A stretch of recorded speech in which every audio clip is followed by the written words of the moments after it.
Good morning, everybody. Morning, everybody. That's better. Absolutely delighted. It's a real pleasure for me to welcome you all to Bournemouth.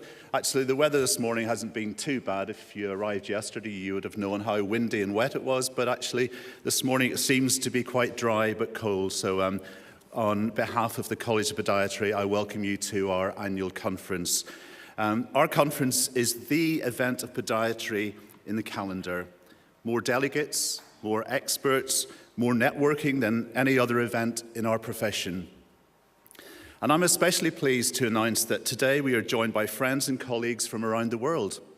From Hong Kong, from Canada, from Australia, from Israel, from America, from Greece, from Ireland, from Barbados and Malta.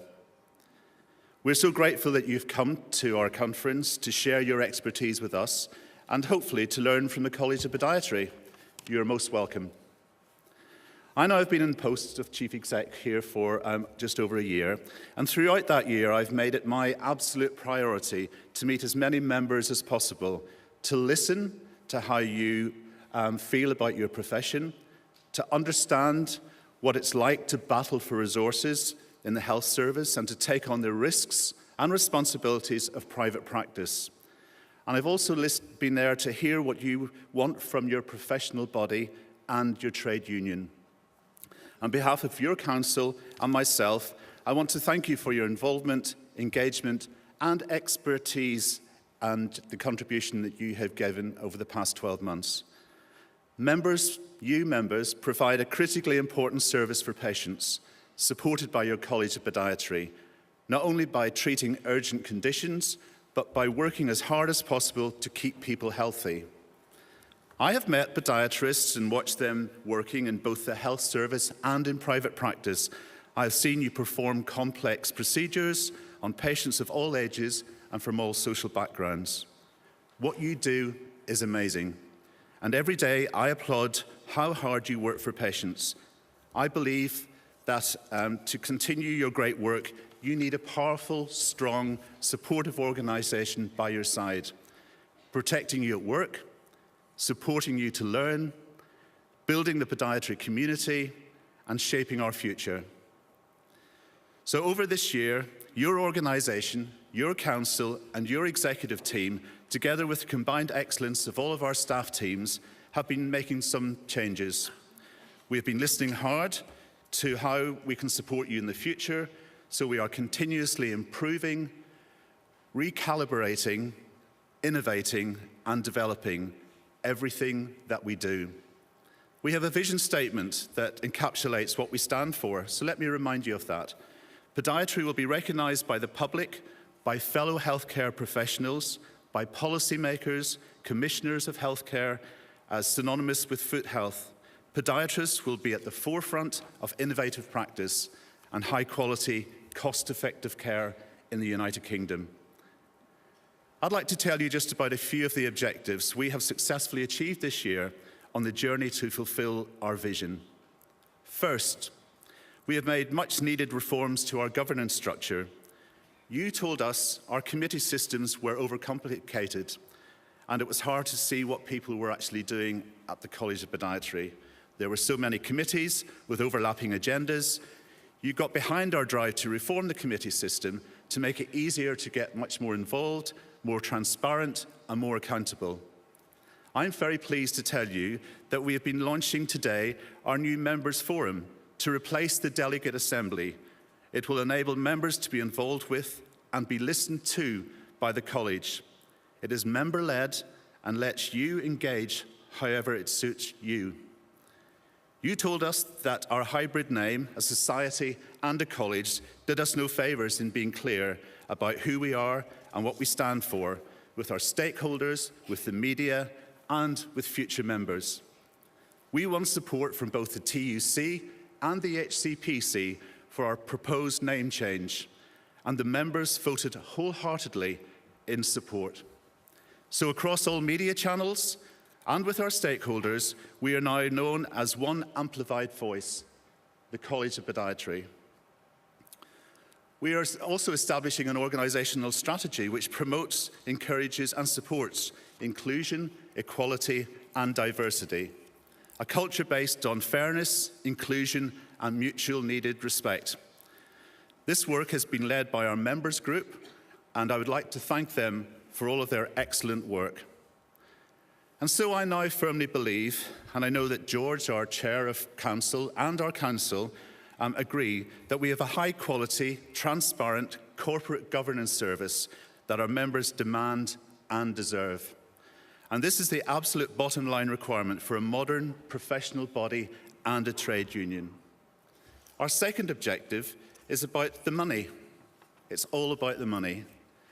We took a long, hard look at how we manage your money to make our resources work harder for you. We've made ourselves more financially efficient and transparent. And with your help, built a forward-looking strategic plan that streamlines what we do and ensures that from education to trade union representation, our work has the resources and the expertise it needs and requires.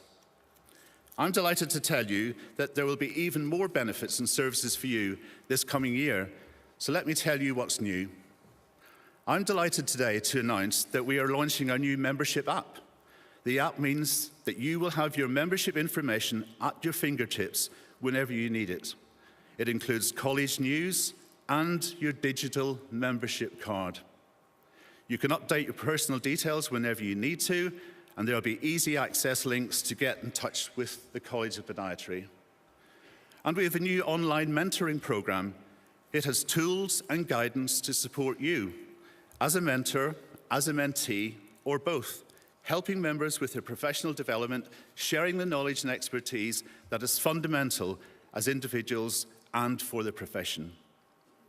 And if that's not enough, let me tell you about our new partnership benefits. Working with several new partners, we're bringing you a range of discounts and special offers, benefits designed to support you professionally and personally, with special offers on accountancy services and practice insurances. All the information you need about all of these benefits will be on our stand, so come and find out more. Now, I can wager that some of you sitting here right now will be thinking, well, that's great, but what's it going to cost me?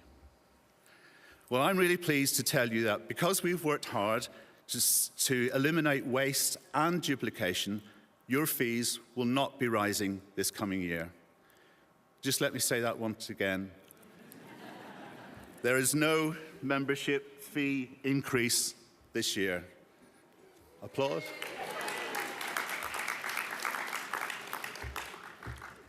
I thought I'd got a bigger applause than that.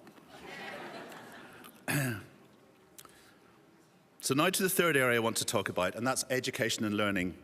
Our status as an education provider is second to none. You can access excellent accredited education and CPD, and we make sure that your expertise is recognised across the medical profession. So, for example, the annotation of podiatric surgery on the HCPC register has made significant progress over the past 12 months.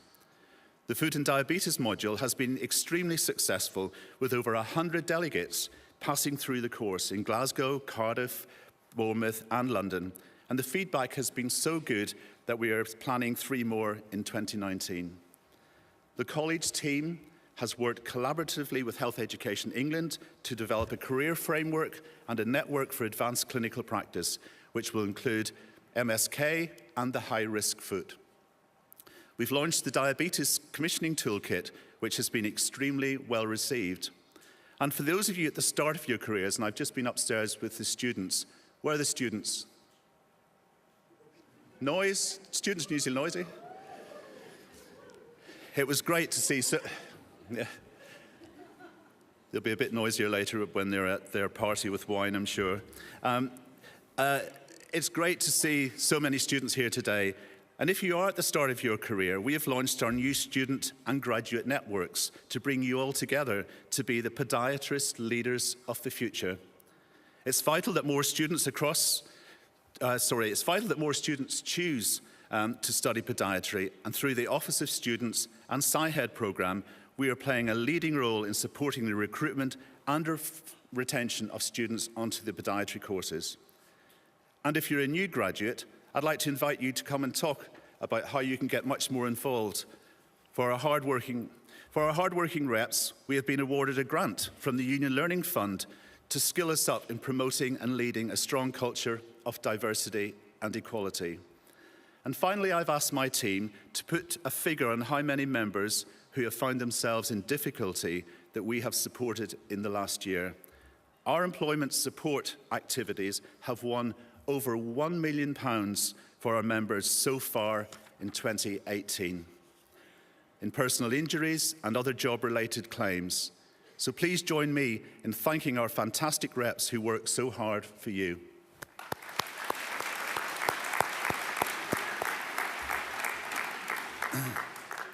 One member said to me, "I can at last get on with my life.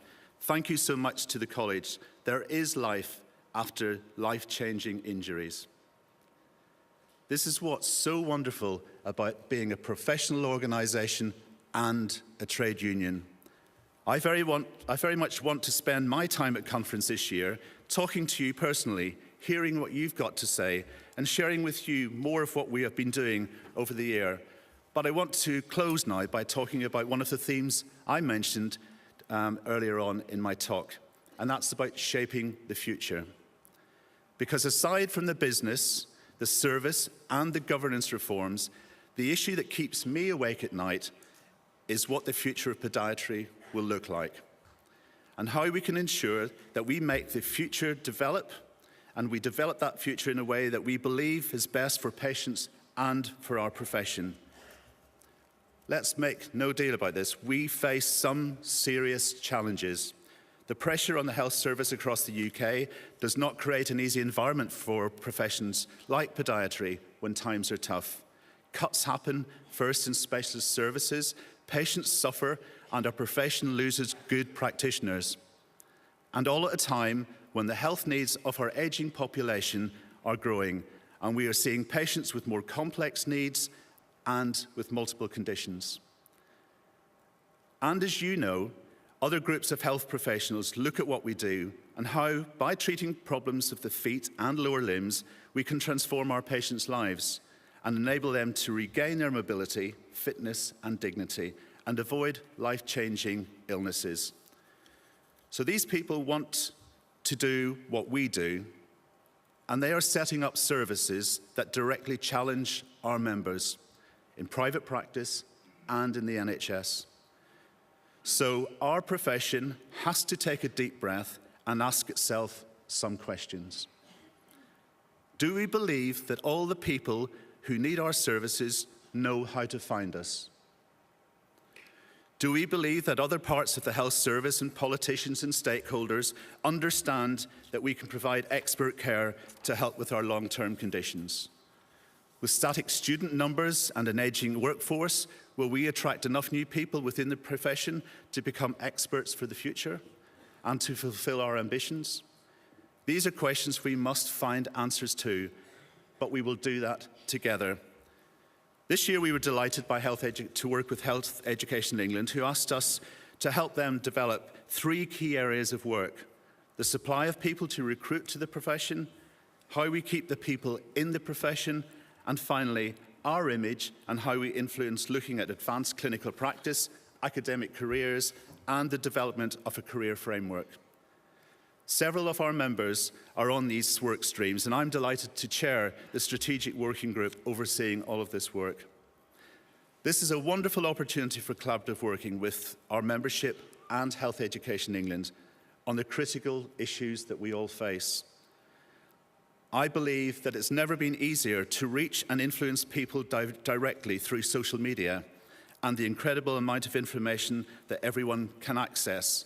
So we can promote, we can market, we can communicate, we can listen, we can argue, we can lobby, and we can influence on behalf of our profession and our patients. But more readily than ever before, of course, a great deal of what happens on social media is just noise, and at worst, inaccurate. So we are investing in more sophisticated communications to reach the right people with the right information so that podiatry isn't dismissed as a peripheral health service with peripheral concerns. So that podiatry is seen as a critical element for public and patient health, and that you have the reputation that you deserve. Shaping the future is going to mean ensuring that we thrive as a profession. We want to ensure that we have the skills and education to be experts, leaders, and professionals.